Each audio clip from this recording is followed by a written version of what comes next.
नंगौ गमामायैनो आङो एपिसिसि आसाम प्रदेश कंग्रेस कमिटिनिफ्राय गासै बे ओनसोलनि रायजो राजा बड'लेण्ड रायजो राजानि सिमांनि खुलुमनाय सिबिनायखौ जासिगोरदों आंजों दङ चिरां जिल्ला डिस्ट्रिक्ट कंग्रेसनि प्रेसिडेन्ट आरो लोगोसे दङ बिटिआर ट्राइबेल सेलनि इनचार्ज फोदै जसेफ बसुमतारी दङ दा बावहाय फैनायनि खारना बेनो बे ओनसोलावहाय जोंनो दहाय फुंनिफ्रायनो फन हरनानै बुंबाय थादों जे सारमोन नोंथांमोनहा बे ओनसोला साम' दैसा होनो बेखौ बे ओनसोला जाहैबाय 14 चिरां दुवार बिथां रन्जित बसुमतारीनिनो एलेखा बियो दा बावहाय जोङो फैनानै रायजो राजाफ्रा बुंसोलायदों जे बे माइरङा गावसोर मोनबाय थाग्रा गावसोर जाबाय थाग्रा बायदि माइरं नङा आंबो नायबाय दैयावबो सोमनानै नायबाय माने माइरं मोजाङा गोदोयो आरो बे प्लास्टिक बायदि माइरङा गोजावो दा बिथांमोना खोब कनफिउज जादों सम सम माने बेबायदिबो जाबाय थादोंलाय बोथोराबो एसे गिदों ना बिजेपि सरकारा जोंनि बेबायदि प्लास्टिक माइरं जाहोनानै बुथारजोबसिगोन नामा बे गरिब गुन्द्राखौलाय माने बिथांमोना संनानै जानो गिदों सोरबा सोरबाथ' नैबे बिथाङा बुंबाय ओरै खालाम फट'खौहाय बिथाङा बुंबाय बिथाङा हाल खदाल जेबो गैया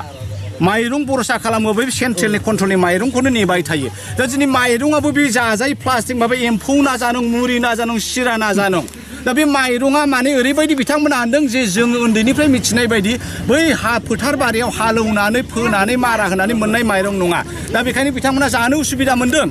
दा जानो उसुबिदा नालाय दा बिथांमोना कमप्लेन हरबाय नोंथांमोना फैदो दा आं बेखायनो खावलायनो नागिरदों गभर्नमेन्टनि थोरोबनिफ्राय जे सोरबा सोरबा होनदों समबायनि मानसिफ्रा बुजायफैदों जाहैजों जे भिटामिन माइरं माबा NFSA 13 माइरं MDM स्किमनि हरनाय होनदों थिग आसे दे बे भिटामिन माइरं खिन्थु बाथ्राया जाहैबाय जोंनि गथ'फ्रा जागोन दा बे गथ'फोर जागोन माइरंखौ बे पेरेन्टस बा गार्जेनफ्रा अबगथ नङाबा मिथियाब्ला हा गथ'फोरनो जों बोरै जाहोनो दा बेखायनो जोंना सरकारा चिरां जिल्लानि डिसि बिथाङा जिल्ला खुंगिरि बिथाङा फैनानै बे गामि ओनसोलाव बुजायफैनांगौ जे बे माइरंखौ जायोबा जोङो हानि जाया बे गथ'फोरनि देहानि थाखाय गथ'फोरनि ब्रेननि थाखाय माबा मोनसे बेमारनिफ्राय रैखा खालामनो गभर्नमेन्टआ बे माइरंनि राहाखौ खालामदों दा बेखौ बुजायफैनांगोन फारसेथिं रायजो राजा नोंथांमोननिसिम खावलायनायाबो बेनो ओरैनोबो जों गोदो गोदायनिफ्रायनो गाव गाव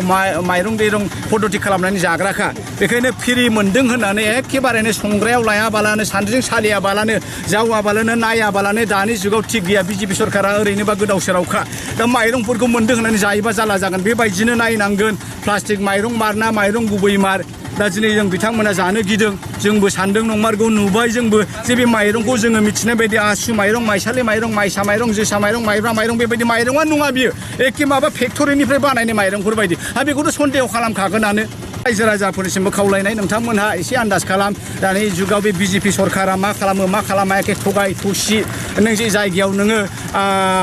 मालाबाबो फ्रि जाफेरखायाखै जोङो लुबैखायाबो रायजो राजानो फ्रि माइरं होबाय नै प्लास्टिकनि माइरं होबा जागोन नामा बेथ' जायाना दा बेखायनो जोङो एसे सन्देहआव थादों नै माजों सालायगोन माजों सालाया गभर्नमेन्टखौबो बे बिजेपि सरकारा माबा पेट्रलनि दाम डिजेलनि दाम थाव संख्रि फानलु गासैनि दामखौ बृद्धि खालामजोब्बाय बेफोरनिफ्राय सन्देह जथेस्थ' रायजो राजाया दङ जे बे सरकारा सालायनो रोङा बेखायनो सालायनो थाखाय मा खालामगोन मा खालामा माबा भिटामिन माइरंनो मा माइरंनो प्लास्टिक माइरंखौबो खालामनो हागौ रायजो राजाफ्रा गिनानै बे बिजेपिनि राननाय माइरंखौ जानो बादों आरो मा गेजेर समाव गैया जादोंमोन सार मोनसे समाव बेबायदि माइरं ओंखारदोंमोन आरो ओंखारफिनदों मा जानो बेखौ आफार आसामावबो रायजो राजाफ्रा कमप्लेन होखादों जे जोंनो प्लास्टिक माइरं होदों जों जाग्रा जों आबाद खालामनानै मोनग्रा माइरं बायदि नङा होननानै बुंदों दा बे रायजो राजाफ्रा मिथिखागौ उन्दैनिफ्रायनो गोरलैनिफ्रायनो गोदो गोदाय पुर्ब पुरुषनिफ्रायनो माइरं जों जाग्रा गम बारा जाया जों माइरङानो जोंनि स्टेबल खायद आवार स्टेबल फुड दा बेखायनो रायजो राजाफ्रा जेखौ मिथिगौ बेफोरबायदि माइरंखौ हो मा गोदाव सोराव माइरंखौ होलाबायनांगौफ्रा जथेस्थ' दुखु मोनबाय नै बिथांमोना संनानै जायाखै मा जागोन दा मोनायाव बे प्लास्टिक माइरं जाबाबा मा जागोन प्लास्टिकखौ जाबानो थैयो होननानै मिथिगौ दा बेखायनो रायजो राजाफ्रा ओंखाम गैया दै गैया नै रसा नांगासिनो दङ बिसोरबा खुब दुखु